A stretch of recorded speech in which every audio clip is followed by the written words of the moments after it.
Welcome to another episode of This Is Why I Don't Vote, a podcast. Season 4, Episode 13. Your safe space to discuss sports, politics, social issues, and even religion, where we will take it all very seriously, but not too seriously. Two Idiots Discuss Sports triumphantly returns, an NCAA Tournament Breakdown, and a 2024 Major League Baseball preview, which devolves really into, of course, two fanboys talking about their favorite teams, the New York Metropolitans and the Atlanta Braves. Thank you all for listening. I do appreciate it. If you're new to the podcast, please like, subscribe, thumbs up, 5-star, please write a review. And if you are interested, This Is Why I Don't Vote podcast is on Patreon. Please consider supporting. Act 1. Two Idiots Discuss Sports 2024 NCAA Tournament and 2024 Major League Baseball Preview Edition. Back by design, one Brian Hoff to discuss with us today Two Idiots Discuss Sports NCAA Tournament and 2024 Major League Baseball Preview. Mr. Hoff, say hello to the people. Hello, peoples. Good evening, good afternoon, good morning, wherever you are. Patrick, it is wonderful to be back. It is wonderful to talk to you again. It has been way too long, and we got a lot to say. Let's dive in. Feet first. Well, diving in feet first is what your family has done for your benefit. Why don't you tell the people about newborn life, both human and canine? Yes. Well, great lead in. We. Unbeknownst to the fact that we're old, we actually had our first grandbaby. Our first grandson was born March 2nd. Congrats. So we are thank you. We are super excited about that. Everett was born on March 2nd. He was supposed to come on March 10th. My wife and I were on a corporate trip in Mexico at the time. Which there were two direct flights, direct to the greater DMV. And at 11:30 in the morning, we had missed the first one and everything was okay. And we were going to fly home the next day. But at about 3:30 that afternoon on Saturday, we got the call that there might be a labor situation. And by labor situation, I don't mean the United Auto Workers. I mean more of the we're going to have a baby situation. Roger that. We did a lot of looking on the internets about flights. Finally found something that was not ideal. We had direct flights back.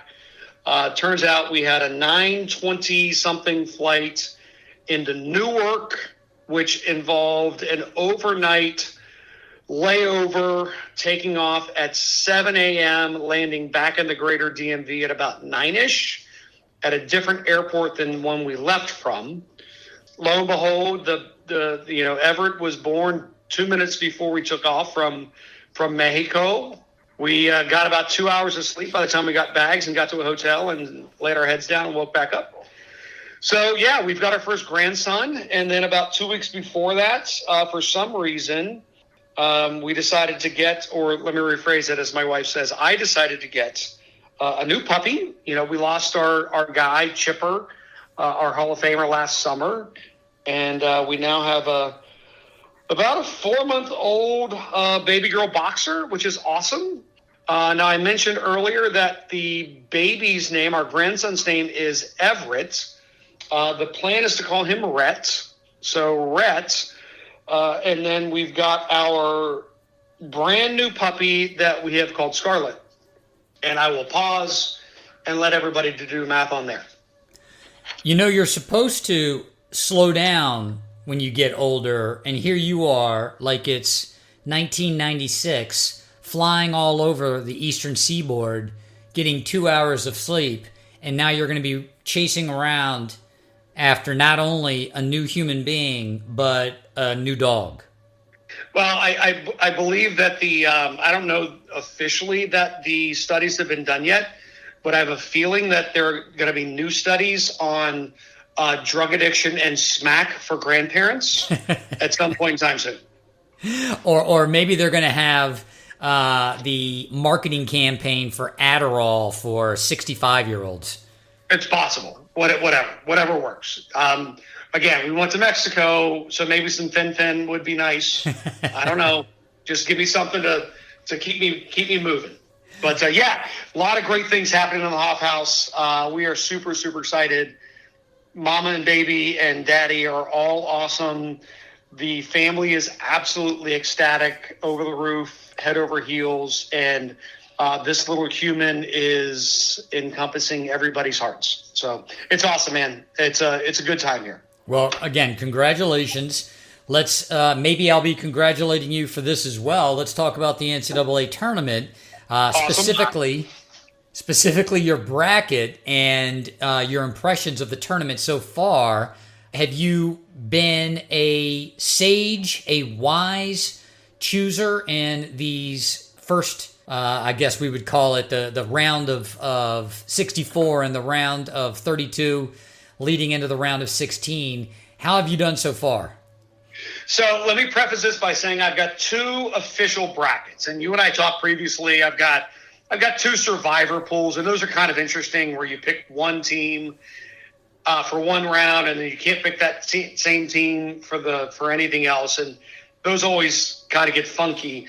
I'm still alive in those survivor pools, but more importantly, in my 2 major official pool things, I'm doing good. Now, one of them I referred to as Hoff the Chalk, and then the other one I referred to as Hoff the Chalk, the number 2. So, as you can imagine, I pulled a Costanza this year, and it did the exact opposite of what I wanted to do. Oh, love it. And I said, hell with it. In one of them, I went straight chalk. And, one of them, I didn't go straight chalk. I had a couple of upsets here and there, and, a couple 12s over 5s, had an 11 over a 6. By the way, much like orange is the new black, 11 is the new 12. Yeah. Right? Mm-hmm. That's a good call. And surprisingly, I'm actually in second place in both of them. So in this year, and we'll discuss this further, chalk wins so far. Yes. So I only filled out one bracket this year, and I just, from a sheer timing standpoint, I'm going to call it laziness. I'm going to call it a lack of dedication, or let's just say indifference. I started looking at these matchups and I said, I don't care. I'm just going to start picking higher seeds unless I really see something that stands out to me, or Schadenfreude. So I did pick Oakland to beat Kentucky because I don't like Kentucky, not because I thought Oakland had any specific or any particular ability to beat that team. The back of my mind, I thought Kentucky is a sleeper to actually win the South region, to advance to the Final Four. But I was happy that they lost in the first round. Otherwise, most of my picks, this is a curious year. I should probably do this every year, just indifferently start picking these games, because if I had been in more pools and done the same thing, I'd probably be like you in either first or second place, because most of the teams that I have remaining in the brackets in these different regions, they're still alive, right? I've got Arizona winning the West. I've got UConn winning the East. I've got Marquette winning the South. And I've got Purdue winning the Midwest. So they're all alive right now. And I think it's based on the matchups, very good chance that those are going to be our Final Four teams. Who do you have in the Final Four? Yeah, so you brought up a good point, and I think that I was in the same boat. Full disclosure, as everyone may or may not know, I don't know. I'm a West Virginia guy, right? And needless to say, West Virginia sports and major Division I sports over the past 12 months has been somewhat of a shit show, disaster, yes. Not good. We had a head coach, a Hall of Fame coach, that got yet another DUI this summer, allegedly, and then resigned, allegedly, and then an interim coach was appointed, and then we never won a game on the road, and blah, blah, blah. So needless to say, I was not really in tune with a lot of watching hoops. up until championship week, which was awesome. I spent a couple of days watching the Big Ten tournament, or Big 16 or Big 22, whatever you want to call it. And then as I have since I was in high school, a few days of the ACC tournament, which regardless of what it is, and regardless of what your feelings are on this is the best conference, that's the best conference, but the ACC tournament is quite possibly the best conference tournament that's ever been created. I don't care what it is. And it's been enthralling, and specifically this year, it's been great. But I started going through brackets, and as little of as I've seen it, I've still paid attention. And as I was going through this and looking at picking team versus team, the thought kept coming across my head: I don't trust them. Like, I don't know that I trust. Give an example. Kentucky over Oakland. I don't know that I trust Florida over Colorado, and rightfully so. And that's where I got to a point of, like, there aren't a lot of teams that you can trust. And this kind of speaks to the overall state of NCAA men's basketball right now. It's a mess. I don't think it's a great product. I heard some arguments that, and this comes from Kornheiser speaking to, I believe it might have been even Wilbon on Kornheiser's podcast, that it's a different game right now, and it's not a good product. And with that, there's a lot of teams you don't trust. Like, even against Kentucky and Oakland, Kentucky should win, but I still didn't trust them. So, and that's kind of where my whole, well, hell, let me just do an entire bracket that's all chalk.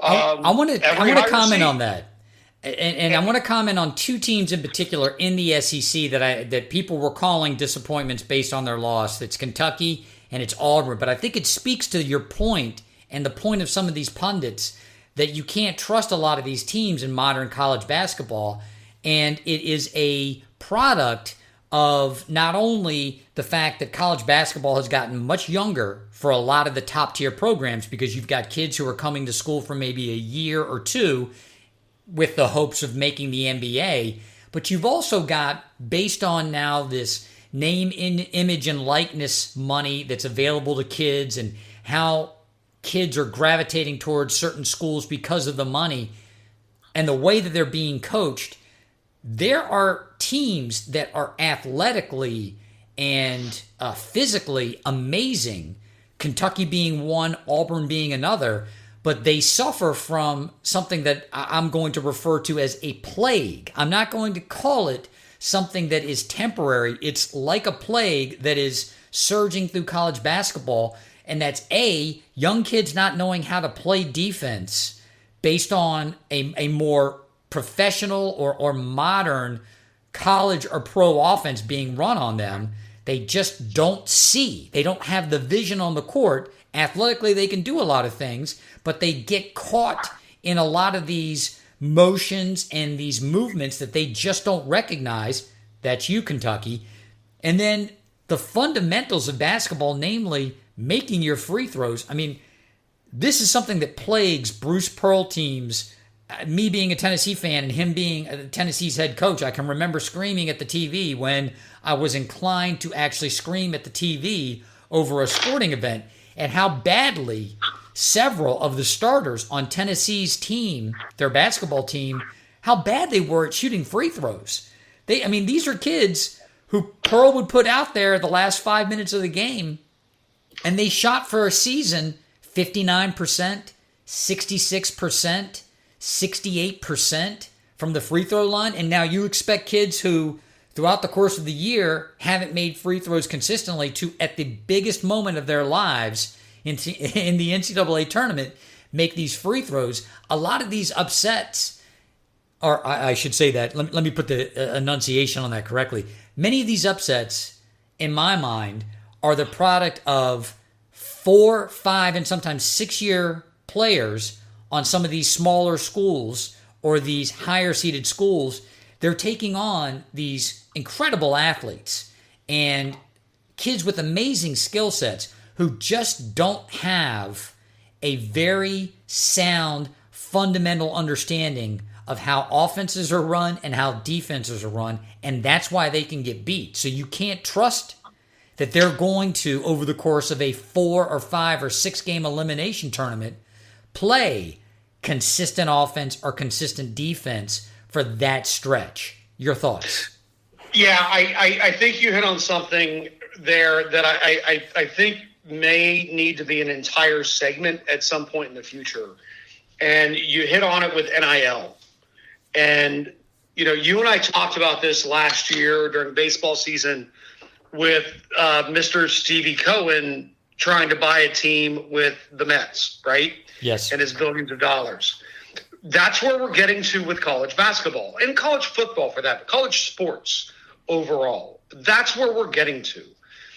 We're getting to this point where somebody is leaving. It is free agency in college sports. Who's going to pay me the most? I don't like where I am. I don't have to demand a trade because there's a portal that I could just jump into. There's no cohesion whatsoever on a team. And it goes way beyond what we were all concerned about early on with the one and dones of, hey, we won't get anything. There are these one and dones, and Krzyzewski had these 4-year players, and all of a sudden there's this one guy that breaks early, and then the floodgates open. But that's where we are with college sports right now. And you hit it on the head with Auburn. That's where a lot of their team came from was the transfer portal, or let's just call it the money bin. Because It's not really a transfer portal. It's a place, where can I find the most money? And who's going to pay me to do it? I don't like sitting on the bench at the 10th spot. I'm not really a top 5 player, but I don't think I'm a top 10 or a bottom 5 player. So let me find another place to play. And then all of a sudden, you've got the entire team that's flipped over. And I think this is a massive issue that we're going to have in college sports. And again, we can go through this at another time. Kirby Smart said that after the demolishing of Florida State in the Orange Bowl last year.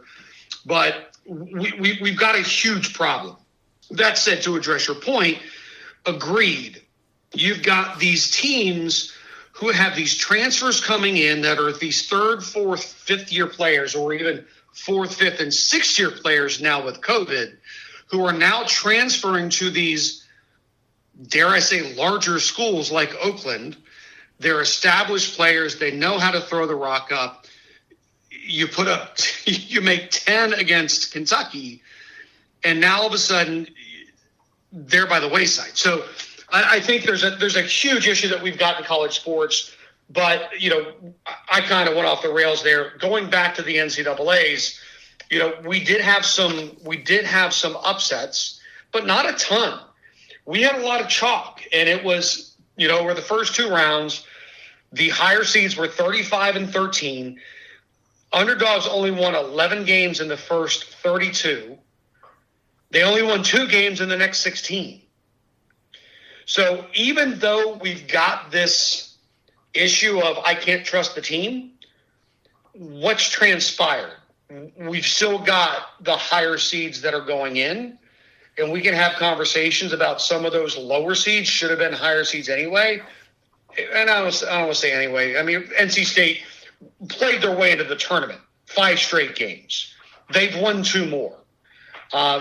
They're a team on a heater right now. But other than that, we don't have anybody below a 6 seed in the Sweet 16. What do you think? No, I agree with you. And I think Clemson being a 6 seed, some people question that because of their resume. They played really strong, then they had a lull in the middle of the season, and they came back and played really strong again. And yes, part of the interesting element of college basketball, it's going to be college football as well, is when you introduce either people who haven't played together on a team to see how they gel, yet you've got multiple players who have experience. It is breaking new ground in college sports. So getting back, though, to my original question to you, who is in your Final Four?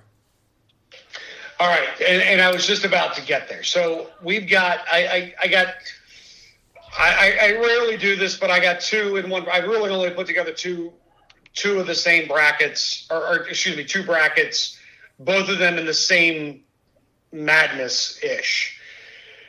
And it looks like they're both about the same. I mean, I've got right now UConn, Iowa State, Houston, and Marquette. And I got to these picks because it kind of filtered out that way. I still don't trust Houston because Houston decides at some point not to play defense, nor do they want to actually make shots and put the round ball into the hoop. Iowa State, I think because of the bracket, they can get in over in Illinois. I've got Marquette over NC State. You know what? And I don't even trust that. I mean, I think the way that State's playing, the round mound of junior rebound, DJ Burns, who is a gentleman that I texted in a group with some buddies. I'd really like to have a cheeseburger with him. I don't want to have a cheeseburger with him. I want to have a big old plate of ribs. I want to go down to Lexington, get a little plate of ribs, some pulled pork, some sausage, and go to town. Like, that's a dude I want to have a meal with. Yes. And the dude is good. As large as he is, the dude is good. I don't know that he's going to be an NBA guy because, again, largeness. But, you know, I wouldn't count out NC State. I don't think they're an underdog per se. I don't think they're Cinderella. I hate that phrase. We're not a Cinderella. That's BS. You were. But, you know, otherwise it's Houston and Duke, UConn and San Diego State. San Diego State out of, again, it's just how the bracket fell. But actually, that was UConn, San Diego State in the Final Eight. But UConn over Iowa State, Houston over Marquette. And then I've got UConn as the champion. Again, I think they are primed to repeat for the first time in a long time. So it's interesting that you went the way that you did. I have Marquette beating Houston because I feel like Houston can beat Duke. Marquette is one of those teams that had their spell where they came out and played really, really well. Then they had a spell where they lost a few games. They had some injuries. They went in the Big East tournament to the final game and gave UConn as much of a game as they could with their star player out. So now that they've got their roster back, I feel like that's a team that can actually go to the Final Four. I really wanted to pick Tennessee in the Midwest over Purdue. I'm still, of course, as a Tennessee fan, rooting for that. I see Purdue this year in that Virginia vein, where they lost as a 16 seed last year. Oh, I'm sorry. They lost to a 16 seed last year. They're motivated. I'm not sure that they can beat UConn, but I believe they're going to make the Final Four. And as much as I'd love to see Alabama beat North Carolina in the West, I don't think that they're going to be able to do it. I do believe that Arizona can beat North Carolina. So I have UConn beating Arizona. I have Purdue beating Marquette. And UConn beats Purdue for the national championship. Yeah, I think that's great. And I also think I'm an idiot because I actually was looking at the top part of the bracket, not the Final Four. So I apologize for that. One of the challenges that I face in this digital age is everything's on a screen, not on a piece of paper in front of me. And I swore I was going to get that piece of paper in front of me before we did this, and I did not. I would like to patting myself on the back, got me a piece of paper. You got your paper. All right, so let me back up a second. So I do have UConn, Carolina, Houston, Purdue. I have UConn over Carolina. Again, I don't trust them. I've got Houston over Purdue. I don't trust that either one. Again, it's just how the bracket shook out. But I do have Houston versus Connecticut in the finals with UConn, and I'm going to give you an extra special tidbit with a total of 162 points. Oh, I like it. You did the points thing for the tiebreaker. Out of all the teams that I've seen play, not only over the course of this season, not only in their conference tournament, but in this tournament the NCAA tournament, UConn is the only team that I watch, and I'm like, okay, nobody's going to beat this team. They're not having a lull. They're not complacent. They don't have a weakness that's being exploited by some lower seed. They go out there, and from minute one, they start stomping on teams, and you don't want to watch the game in full because it's such a blowout. By the end of the first half, it has been, I believe, the least amount of points they've been up is like 19. And I might be wrong about that. That may be too conservative a number. But well into the second half, they've been up by 30, and you just change the channel, right? You just go to another more competitive game because it's not an enjoyable game to watch anymore. This is, in my mind, far and away the most complete college basketball team in this tournament this year. And it just so happens that they were that team last year. We didn't recognize as much because, frankly, out of the Big East still is trying to earn the reputation that it had prior to it losing college football. I think the Big East is back and in a big way, and UConn's leading the way. I think Marquette's going to acquit themselves very well for the rest of the tournament. I'm not confident about Tennessee and Creighton, to be frank, because I watched a couple of Creighton games this year. They're no slouch either. Oregon was probably a very undeserving 11 seed. I think they could have easily been a 9 or a 10, but yep. They had a great game, Creighton against Oregon. Creighton is resilient. Tennessee goes through their spells where they don't like to score baskets. Creighton's not a team you want to do that against. So I'm on the same page with you. I think UConn repeats, the first repeat NCAA champion since Florida did it, and I hate having to say that. Onwards and upwards. Well, before we go onwards and upwards, let's chat about something for about maybe 60 seconds to 90. Okay.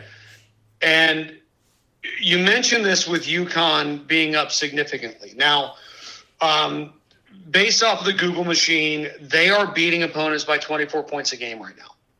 And we heard this last year. Nobody really believed it, and then they ran away with the title. You just mentioned Creighton. We talked about Marquette. These are what used to be the mid-major Cinderellas.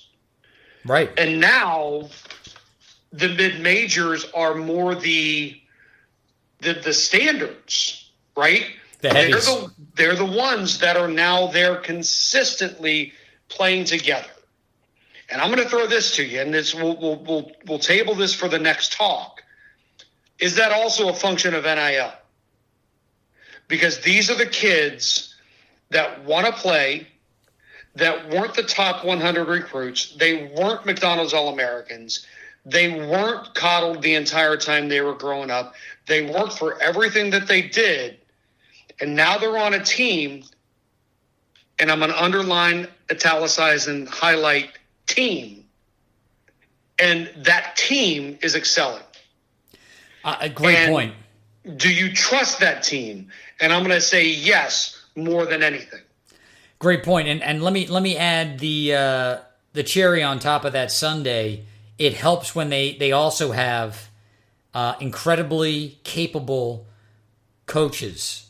Oh, of course. Each one of those teams has an excellent coach, not only as a motivator, but as an X's and O guy. So, I see where you're going with that, and that may be the only counterbalance to NIL in the future is, okay, NIL exists, you're going to have this element within the college ranks, particularly in college basketball, and yeah, they're one and done, so they're going to be there for a couple of years and they're done, but the influence that they can have on the teams that they end up with is going to be outweighed by kids who are less highly recruited, who may have a lower, and that's not the right word, but they don't have as highly developed a skill set yet and turn themselves into much better players over the course of time with great coaching. I like where your head's at. Yeah, and it kind of goes to, and this thought just came across, are you a team or are you a program? Yeah. Because Calipari's had a lot of teams. Now, overall, you can say it's a program, but it's a program of teams. You look at Duke with John Shire. I still will throw that in with program. Carolina, I'll still throw that in with program. But there are some where it's I will not put Auburn and Bruce Pearl as a program. Not yet. He's a team. And his teams pull from other places, but he's not a program yet. And I think that that's exactly what everybody needs to strive for, and that's exactly what the mid-majors have become. Yeah, it's a good point.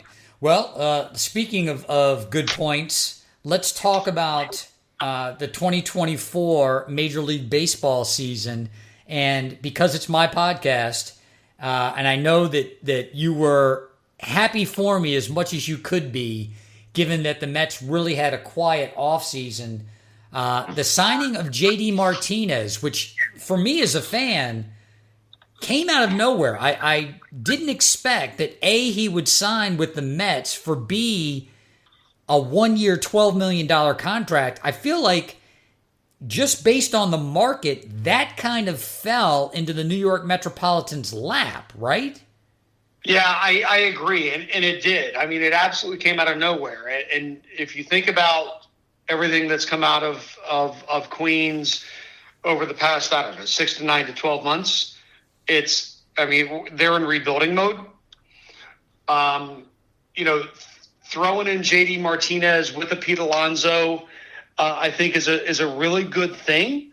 And I honestly, I think it's a way to get the team a little bit more competitive to sell tickets, because there's still not a level of competition that's going to get it to where it needs to be.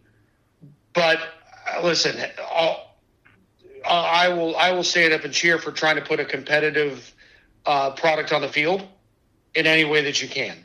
And going into a season, you never know what's going to happen. But that 1 year, $12 million, take that all day, my friend. Yeah, the Mets this year obviously don't have any of the hype around them that they did last year. And yet they still have the same problem that they did at the beginning of the season. They had Verlander as their number one starter. He gets hurt, so he's going to start the season on the IL. And this year we've got Senga, who is slated to be our number one, and he's going to start the season on the IL. That is all a long way for me to say. As much as the Mets will try to field a competitive hitting team, they have problems on the mound. And it is not just with their starting pitching. They've got bullpen problems. I don't know if problems is the right word. They just have holes to fill. And they've signed some guys who I think are great value deals. If they end up pitching well, they'll look like geniuses. The front office will look very smart. The manager will look very smart. Not many splash signings from the bullpen ranks or the starting pitching ranks. So, if the Mets win 80 games this season, I think that's what they're projected to win. I'll be somewhat disappointed. If they can get over 85 games, and 5 games doesn't sound like much, but if you have a team that's over 500 that struggled the way that they have over the course of the last 5 seasons, I think that's a win for the organization. And I also think that this is the perfect season, given how stocked they are in the minor leagues, to bring some kids up and see what you actually have, whether or not you can cultivate people, whether or not there are trade opportunities. There's a lot of opportunity in a season like this for a team like the Mets, whereas switching to the Atlanta Braves, there isn't a lot of opportunity outside of winning baseball games and winning a World Series. That's the expectation in my mind for Braves fan number one, Brian Hoff, but really Braves organization.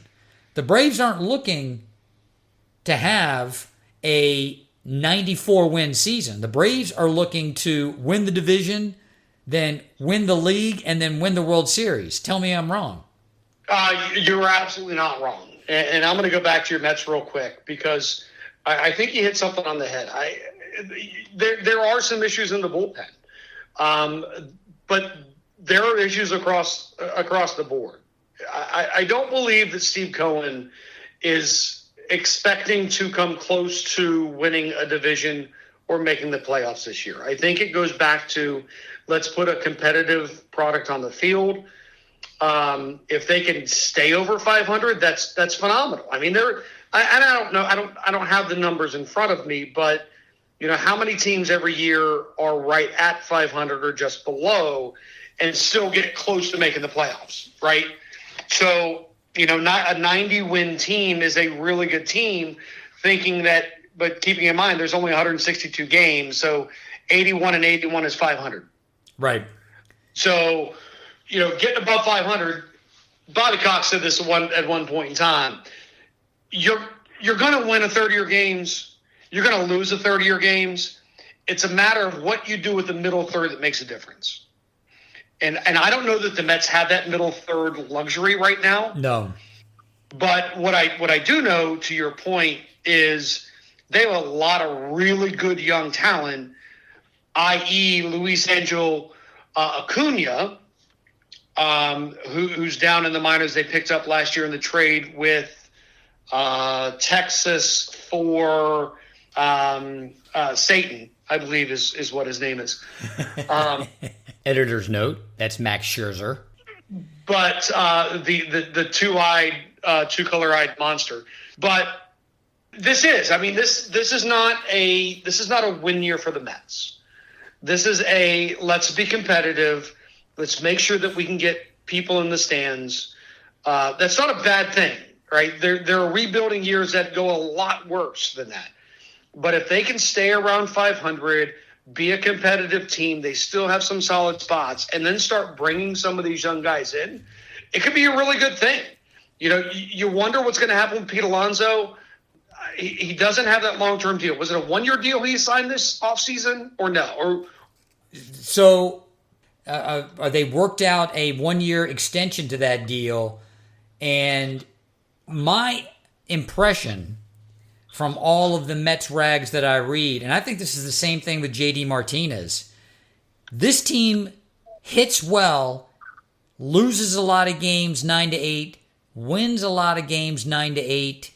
I think you're going to see a pretty big extension for Alonso, and you may see in the middle of the season JD Martinez sign a deal to stay with the Mets, contingent on the Mets offense being productive, and in particular, those two being productive in a productive Mets offense.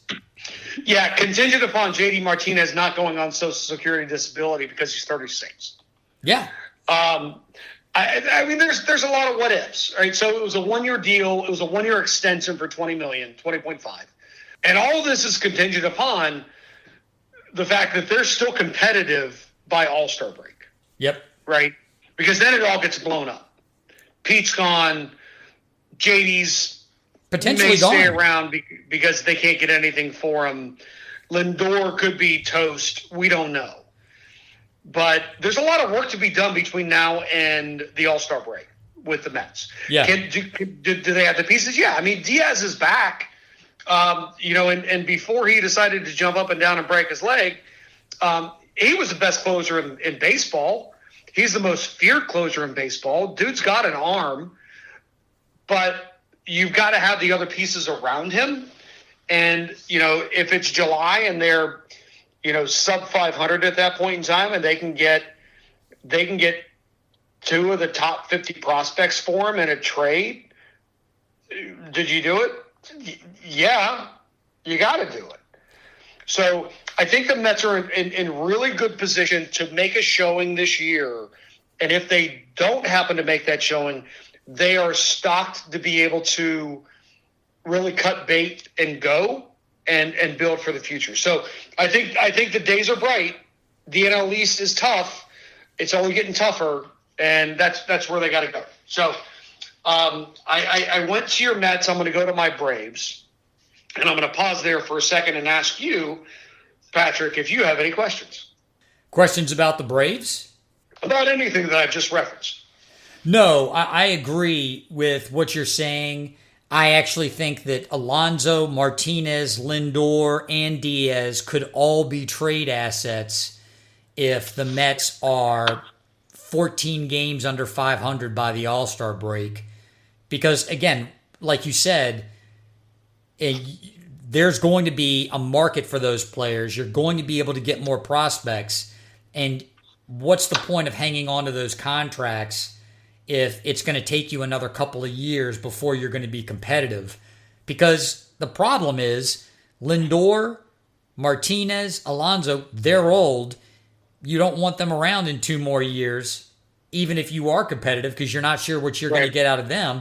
And Diaz, I wouldn't go so far as to say that he's old, but closers and their arms, that's a whole different animal. You don't want to have to rely on the question mark as to whether or not the closer's still going to have it 2 or 3 seasons from now and pay them an exorbitant sum. You can always go out and get a closer on the market when your team warrants having a consistent closer. So I agree with you, but I look at it from the glass half full. I'm trying to be that optimist, the guy that looks at things from below instead of above. And because there is so much talent in the minor leagues, in the farm system, it's just a great opportunity to get some kids up and down, give them a few weeks in the major leagues and see what they can do. And if you're not expected to win the division in the first place, if you can get them some experience and still win some baseball games, win-win. No, I agree. And before I get to my Braves, I'm gonna throw some breaking news out there right now at 10 o'clock on a Tuesday, March 26th.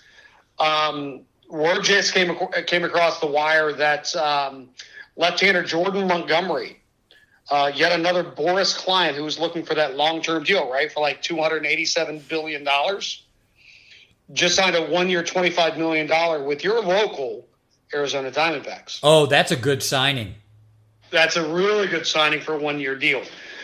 Leads into another piece that we could talk about going forward, which is the lackluster Boris signings this year. I think that could be a thing, specifically mostly pitchers. But it seems like they've all gotten some decent deals, betting on themselves per se, as they would say, because nobody wants to bet on themselves. But Jordan Montgomery to Arizona. That's a really good sign. It's a really good sign. So let's talk about the Braves. And it was a very, very, very interesting offseason for the beloved Atlanta Braves, but it didn't need to be much. There were really 2 holes that needed to be filled. One hole was left field, where Eddie Rosario, who has the bat, he's a fan favorite, isn't necessarily so good playing in the outer remnants of a baseball field. So outfield, no good for him. Now, he had some great plays, specifically in the World Series run, but as an everyday left fielder, getting older, bat's still good. They still needed to do something. Through a lot of the trades over the past year and a half, they got rid of a lot of the farm system. So in what seemed to be a series of 45 trades, the Jedi Master Alex Anthopoulos landed Jared Klenick from the Mariners, who has a ton of upside. Been relatively disappointing. Seemed like he had a little bit of an ego on him, a lot of a hot head on him. In the middle of last season, he was in a slump, decided to punch, kick, box out a water cooler, broke something. He was out. It was time to go away. So through a course of trades and no money, realistically, they picked up a left fielder that was going to be their everyday left fielder. And if you look at the Braves lineup from 1 to 9 and everybody that's there, it's fine. We're good. they don't need to make any moves. They have what feasibly could be 7 All-Stars playing every day. Yeah. Right? Without a question. You've got an MVP. You've got a Rookie of the Year on the mound, the Rookie of the Year of second place that year in center field, Michael Harris. You've got Matt Olson signed to a long-term deal, who was the home run leader last year. You've got Ozzie Albies, who, for some reason, the MLB Network didn't have as a top 10 shortstop second baseman last year, who was the leader, I believe, in the clubhouse right now. You've got Orlando Arcia, who took over for Dansby Swanson and didn't skip a beat. You've got Austin Riley getting paid $22 million a year. You don't need anybody, right? There are very few holes to fill except this gaping hole in left field, to which they found Jared Klenner. And they said, you know what, Jared, you don't need to worry about anything hitting. Just come in. You're going to play defense in left field, and everything's going to be fine. And then all of a sudden, 4 or 5 weeks into spring training, Jared is batting .033. Now, I'm not talking about Jared hitting 1/3 of every ball. I'm talking about Jared hitting 1/3 of every ball. Right. Which is not good. So as much as they said he's our everyday left fielder, we're going to stick him down on the 9 hole and everything's going to be fine, they thought, holy shit, we still got to do something. What if?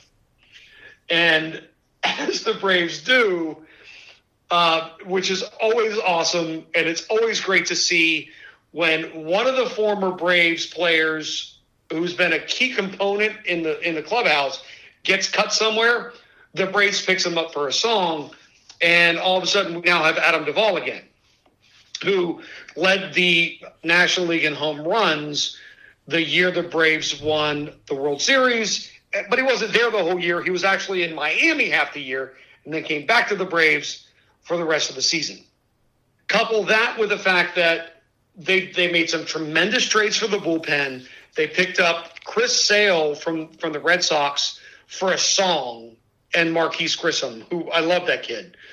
But you got a 35-year-old guy who, as a lefty, if you watch him pitch, I don't even know how anybody picks up this pitch.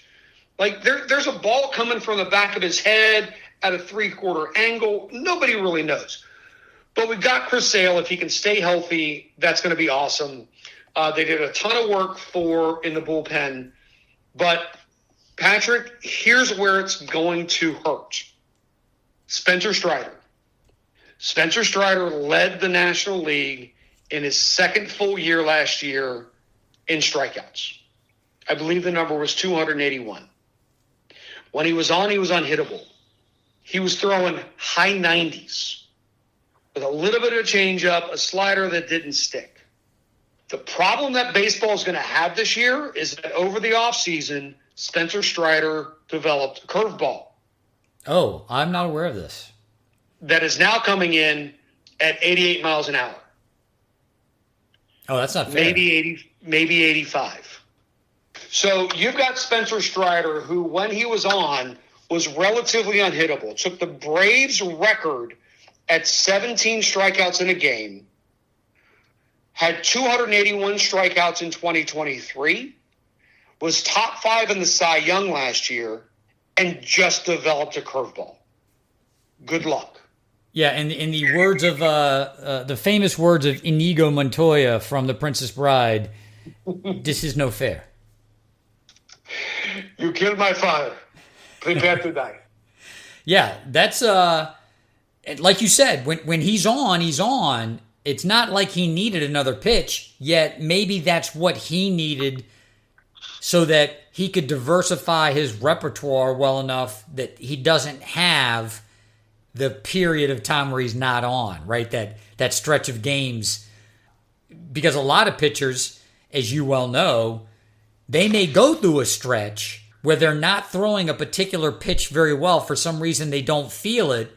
And the more pitches that they have in their repertoire, the better they are in maintaining their consistency throughout the course of a 162-game season. So that's frightening. I do want to comment on the Jared signing because I love that signing from not because I love the Braves, not at all, but I love the way they said, you know what? Here's a guy, a team was relying on him, and if he were anywhere near where he had been the season before, that team might have been good. He had a slump, he threw tantrums, he got sideways with that team. We've got a much better culture here, a much better locker room here. If we can get anything out of that guy, let's bring him in. We don't have to, we're not trading the farm system for him. We're not paying an arm and a leg. It reminds me, now obviously the Braves haven't pulled off this kind of success, but it reminds me of the New York Yankees of the late 90s and the early aughts, where they pulled so many guys off what you would call the trash heap, who were at the end of their career or had hit a slump in the middle of their career and people had kind of written them off. And those guys always thrived after they got to New York and got around the culture there and all of the successful athletes that were on those teams. That's what the Braves have right now. They have a culture and they have a locker room and they have all of these really high-level athletes on the field. Go, throw out somebody who had a good season, a second good season, was on an up-and-coming team. They fell apart. Okay, let's see what they can do. They're not worth a damn in spring training. Oh, well, we're not out that much having brought that person in. And then to your point, you go get somebody like Adam Duvall, which I didn't even know that they had signed. The Braves, I'm going to give you another analogy. The Braves do this in another sport. I apologize. Let me make this clear. The Braves do this as well as another team did in another sport. They Bill Belichick. They go out. I was just going to say the exact same thing. They go out like the New England Patriots did, and guys who had played for them, who left, who end up getting cut, or they're leaving their current team after a contract expires. They bring them back, and that person immediately reingratiates themselves and starts having success. And everybody calls Bill Belichick a genius, but it's as much the system that it's these people understand it. They understand the culture of the locker room. There are other successful athletes there, and they can just walk right in. They're plug and play, and Duvall is that type of guy for the Braves. So I was hoping that you'd be stuck with someone batting 0.33, like you said, not hitting a third of every pitch, or every ball that's pitched to him, but hitting a third of every ball that's pitched to him. It doesn't sound like that's going to be the albatross that I thought it could be. Obviously the Braves have so much talent on their roster that they can allow for that guy. They can allow for Jared to basically play his way back into the lineup if they wanted to. But now when you've got Duvall, it puts some pressure on him. Either, shit or get off the toilet, right? If he can't be the guy that they thought they were, then they have no reservation about maybe placing him on waivers. Yeah, and here's the thing about Kalenic. He's under control. He's under team control until, I want to say, 27 or 28. So when they traded for him, they got him for a cup of coffee, maybe a bagel. But they got him for very little. There are a lot of trades that went in to get him. There were trades that were made to bring in some high leverage relievers, but they didn't pay a lot for Kalenic. Well, I appreciate your enthusiasm for your team of choice, the team that you've been rooting for probably about 40 years. As we are wont to do, we are running into an hour, and it did not seem like it was an hour until I looked up and I said, oh shit, we've been on this podcast for an hour. So We're going to have to say some farewells. I do appreciate you coming on the podcast. I look forward to doing this again. We might need to do it sooner than I felt we normally would. I would say, hey, we can do this for the All-Star break, but that seems so far away. Absolutely. Always a pleasure. I appreciate your time. I appreciate your listeners' time. I'm always privileged and honored to be a part of your team. So thank you very much for having us out. All right, buddy. Act 2, Epilogue. As stated in the introduction to the podcast, both Brian and I can get fixated on our teams, and that was less a preview of the entire Major League Baseball season and more focus on the New York Metropolitans and one Atlanta Braves. As time and scheduling permits, we may have a companion piece that actually goes over in more detail the rest of the league. Until then, this is Why Don't Vote, a podcast.